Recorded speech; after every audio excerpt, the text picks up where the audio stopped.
செகு உள்ளே வாங்கல, அத்தை கோபி போட்டு வச்சிருக்கோம், கொஞ்சம் குடிச்சிட்டு போகலாம். வேண்டாமா, நான் வரேன். ஏன் செகு, பேய் பிடிச்சுக்கணும் பயமா? அது நல்ல பேய், ஒன்னும் பண்ணாது. அவனுக்கே ஆர்வம் தட்டியது. யாரை பேய் என்கிறது இது? சரி வா, வரேன். சின்ன கேட்டை திறந்து தோட்டத்தில் நடந்து வீட்டு வாசலை அடைந்தவள் சாவியை திருகி கதவை திறந்தாள். வாங்க. வீடு பெரிதாகத்தான் இருந்தது, ஆனால் ஆள் அரவமே இல்லாமல் வெறிச்சென்று. உட்காருங்க செகு, நான் போய் கோப்பி கொண்டு வரேன். மலர்விழி கம்பீரமான ஆண் குரல் ஒலித்தது. யாரோடமா பேசுற? ரகசியமாக பேய் என்றவள் அரைக்கதவு அருகே போய் நின்று கொண்டு சொன்னாள். என் செகு வந்திருக்கார் பேய், அவருக்கு கோப்பி தர போறேன். ஐயா, நீங்க யாரு என்றான் புஷ்பநாதன். அதுதான் சொன்னாள்.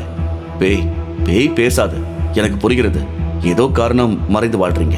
குழந்தைய சந்திக்க விரும்பி அவ அசூயப்படக்கூடாதுங்கிறதுக்காக பேய்னு சொல்லி பயமுறுத்தி வச்சிருக்கீங்க. பதில் இல்லை. நான் புஷ்பநாதன், அந்த குழந்தையின் ஸ்கூல் மாஸ்டர். நீங்கள் யார்? குழந்தைக்கு உறவா? கம்பீரமான விமல் மட்டும் கேட்டது. மன்னிக்கணும், உங்க வேதனையை தூண்டி விடுகிறது என் நோக்கம் இல்ல. தப்பா கேட்டிருந்தா என்ன மன்னிச்சிடுங்க. என் விதி, அதுக்கு நீங்க என்ன செய்ய முடியும்? மாஸ்டர், யாரோட பேசுறீங்க? பேயோடையா? மலர்விழி, அப்படிலாம் சொல்லக்கூடாது, தப்பு. இந்தாங்க செகு, கோபி சாப்பிடுங்க.